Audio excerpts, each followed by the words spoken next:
Remember this?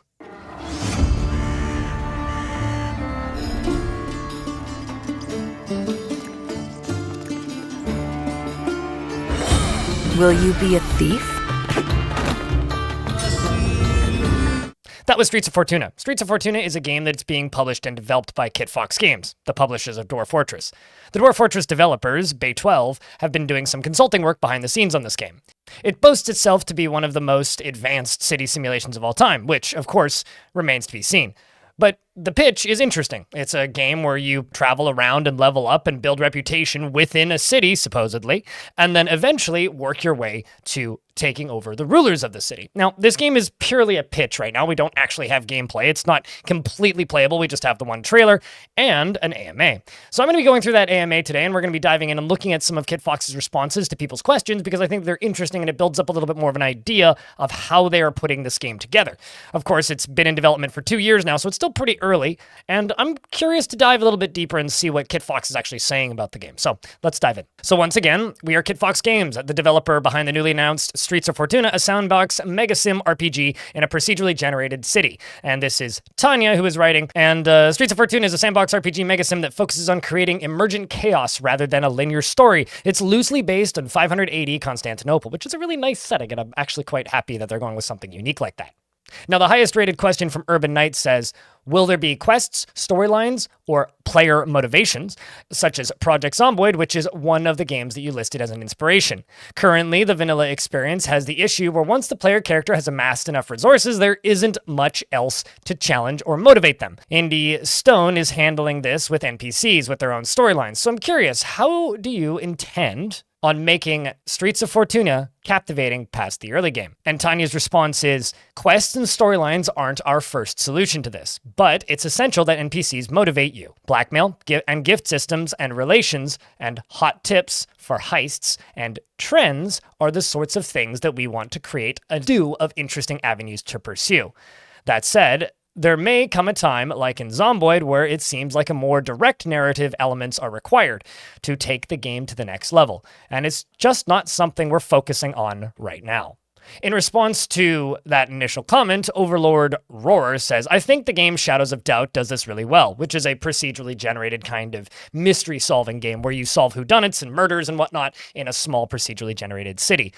And they continue, because it procedurally generates systems for you to solve, but you can learn a lot about a person by stalking them, breaking into their apartment through the ventilation system and rifling through their files, and hope to see that kind of open-ended exploration in the game to keep it fresh. And Kitfox responds with, yeah, that's a really interesting game that some of the team has played and studied. And we're also very interested in an information economy where you put in effort to learn about NPCs and making that an important part of the experience, which then allows for blackmail and better gifting or bribing, etc.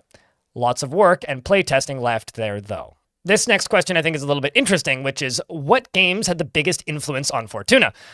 I think it looks fascinating. And Kitfox responds with, Ultima 7 was a core influence, simulation-based, reactive world to a single-player character. But the complexity of Dwarf Fortress was also a major influence. I think it's interesting to see games using Dwarf Fortress as a reference, because usually what they're talking about when they say that Dwarf Fortress is a reference isn't the gameplay styles of Dwarf Fortress, it's the depth, which is very much a kitchen sink design system. This thing touches this thing happens. This thing touches this thing happens. And then you can take all three of those things and something else happens. But the way Dwarf Fortress tends to work is it takes a system, which seems simple on its surface, such as teeth existing, and then teeth being counted and tracked. And then when something is dead or killed, then you can use those teeth to decorate items, which is creating a effect out of an action because of a pre-existing system.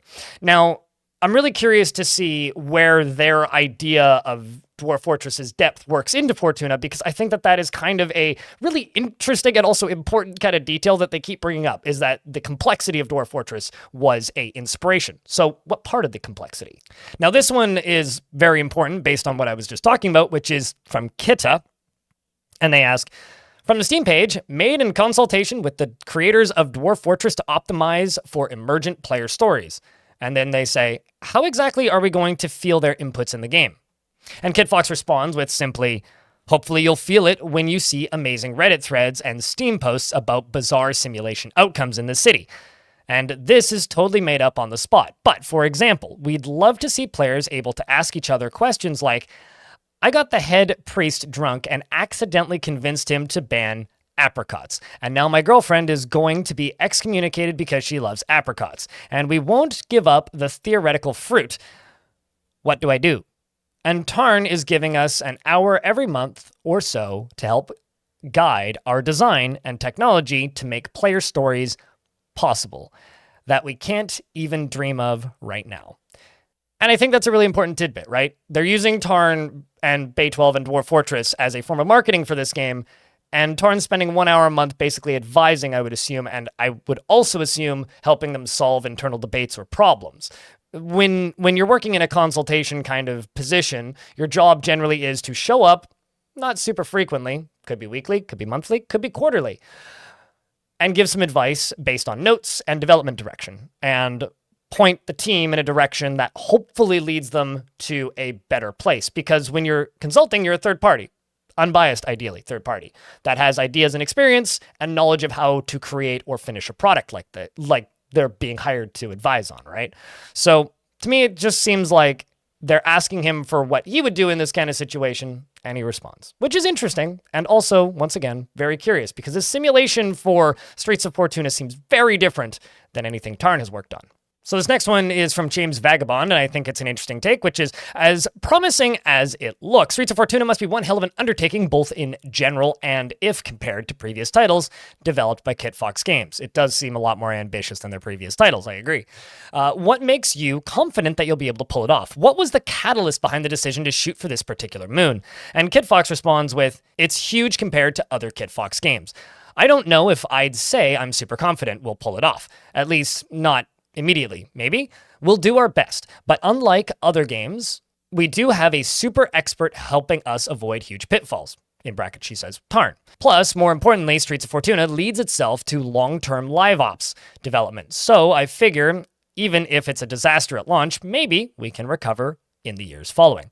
I decided to put everything behind Fortuna because it spoke to me, and I felt like the through line between Shattered Planet, Moon Hunters, Boyfriend Dungeon was that the more that I trusted my personal player tests and instincts and excitements, the other people got excited too, and the better games we made. So I'm hoping that it's true for Fortuna too. Plus, the indie game market is so huge and full of amazing games now, I felt we had to bet on something that wasn't genre if we wanted to stand out. So this was the idea that just kept singing to us. We made a prototype, it was fun, and off we went.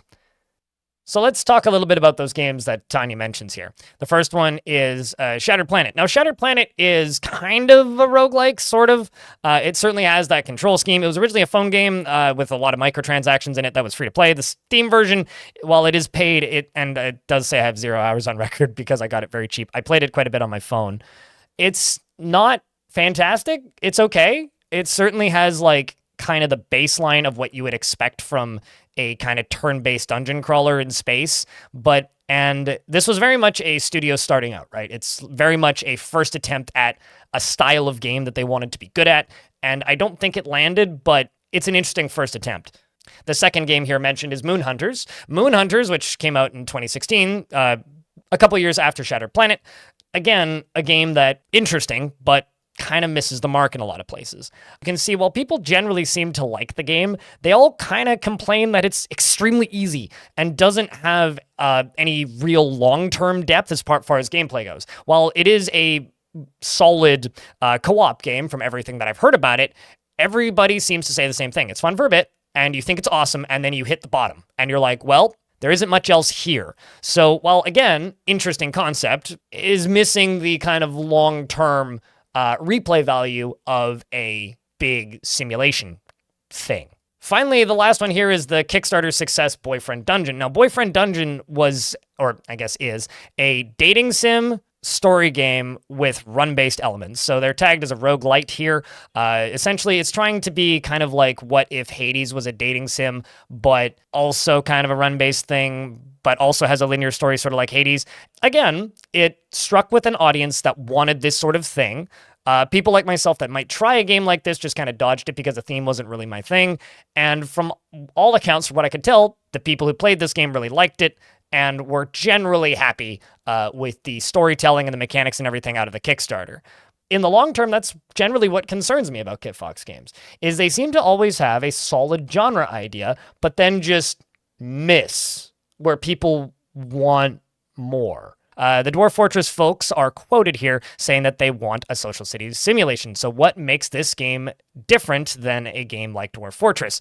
Is it just that it's more micro than macro? And then Kitfox says, well, most people think of Fortress mode when they say Dwarf Fortress, which is obviously extremely different because you manage 10 or 100 characters, maybe 500 if you're crazy, and instead of embodying one. But in theory, Dwarf Fortress Adventure Mode and Streets of Fortuna have a lot in common. They're both single avatar games where you shape your own experience and explore a procedurally generated world, and both need food and sleep. But in practice, the experiences are already very different, and not just because of 2D versus 3D graphics or content or setting, but because we're designing a citizen day-to-day adventure rather than a traditional wander the world and kill monsters adventure. Now, this one I think is interesting. Jurist McFattiness says, hey, all, game looks interesting for sure. How far into development are you guys? And Kitfox responds with, hey, hi, thanks.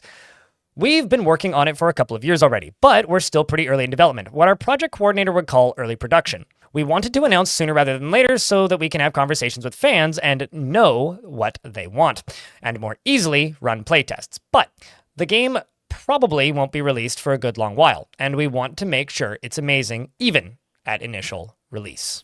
There's another question here from Mattman where they ask about what inspired them, and then they say, Crusader Kings and Dwarf Fortress were both inspirations, and we were really interested in simulating an actual world, and we wanted to run around as one character, but also for your relationship with other people to be valuable and meaningful, like in Ultima 7, but 10 times more reactive, and making your own story in that kind of world rather than experiencing the plot. This one ends up being pretty Dwarf Fortress related, but I do still think it's interesting. Comes in from Mantiev, and they say, I loved Shattered Planet. Such a pretty gem. It is pretty. It's about all it's got. What was your bigger hurdle in porting Dwarf Fortress? And what's the most satisfying part of it? And they say, hey, thanks. I still love Shattered Planet 2, our first child. The biggest hurdle in helping Zach and Tarn put Dwarf Fortress on Steam was probably being so anxious about all the players that were so excited. I don't mean to sound ungrateful, and obviously it's wonderful that so many people love and appreciate the unique brilliance of Dwarf Fortress, but as an outsider, it was extremely stressful to actually try and not just understand and communicate and manage the expectations of literally millions of people around the world who often had their own special relationship with the game, and we didn't want to taint that. The most satisfying part was probably seeing Zach and Tarn win an award some months later. Zach and Tarn don't like to submit Dwarf Fortress to traditional indie awards and would rather attention go to games that don't yet have a cult following. But they did allow applying to DICE awards, and there's a little video of Zach and Tarn on stage, slightly dressed up and accepting an award, and Tarn is so happy he can't speak. It warms my heart every time I see it, and they've sworn up and down not to let their success make them into jerks, and quietly bought a house or a car, and I'm so proud that we could help them find stability and contentment after so many years of financial struggle. This one is interesting because of the way I play games, and probably the one that's going to end off this read-along here. It comes in from Boxcat, and they say, love Caves of Cud. So this sounds quite intriguing. I guess my question is, how big of a change from your initial start will there be? Will there be races and racism? Will there be certain characters with a stronger affinity for learning different things faster? And will all of this be randomized on birth? Or will characters every single time simply begin life at pretty much the same point? And Kitfox responds with, we're not interested in simulating racism anytime soon, but our setting will hopefully someday reflect the same kind of amazing diversity of cultures of Constantinople 500 AD. It might take a while for us to get there, but it's a goal. And initially, we'll have a small selection of backgrounds that probably just differ by starting skills and gear. But over time, we'll expand on these to change up the starting experience. For example, you can have a rich uncle in the city that will give you a leg up if you can find him. So some takeaways here. Having read through this AMA, we can see a few things. One, they're using a lot of Zach and Tarm's name to push the game, which I don't blame them. I mean, you have this opportunity and somebody who's a friend who's willing to do such a thing, you might as well take as much advantage of it as possible while giving him a paid side gig. The curious thing for me is how much of this game exists because of Dwarf Fortress. Of course, Dwarf Fortress sold a lot and made a lot of money, and Kitfox was always kind of a scrappy fly-by-night publisher and studio. So if Dwarf Fortress ran away and made a ton of money, that's obviously going to help out Kitfox a whole bunch. You know, you got to stay funded, you got to pay rent. And now you've got a game that's selling quite well, and you're still pulling a cut from now that they've presumably recouped their losses during the development period. But at the same time, they seem kind of shaky as to their confidence level of where the game is at right now. That one comment earlier on where Kitfox responds with, well, if it's a trash fire on launch, and that's a little concerning to me. However, it's also showing honesty, which means they know that the game isn't ready and won't be ready for some time. But curiously, the systems they're talking about are interesting. Games can have systems that make for dark and interesting choices. And something that I'll note about this game is it's very pretty, it's very cutesy, it's very bright and colorful, making it seem very welcoming, which might mean that maybe the darker side of a simulation like this is going to get overshadowed a little bit. But that's just me speculating. I do think that simulating darkness makes playing as the good guy more rewarding, and vice versa, allowing for horrible acts of monstrosity also then makes it satisfying when you can go potentially a harder route and play the good side. It all depends on what the developer wants to do. I generally like to play the good side, even if monstrous options are available. However, every now and again, it's fun to be the bad guy and just drown a whole fortress or whatever. Everybody needs a bad guy, and sometimes it's fun to be the bad guy. But it depends on what kind of bad options they provide. I maybe should try and reach out to them and just get an actual interview with Kitfox on this one, because I'd probably pull it off. Would you be interested in that? That being said, if you would like to support me and find out the work I do once a week in a very handy little package, check out my newsletter, which can be found at blindirl.com. Links in the description. I put out a news post once a week, which will arrive in your email if you sign up, and then that is basically a full roundup of everything that I uploaded in the week prior. And then sometime in the next couple of weeks, it's going to become a Patreon alternative with extra content behind the scenes and a few other things that I'm stewing around in my brain, which I think could be exciting. Thanks for watching, and I'll see you in the next one.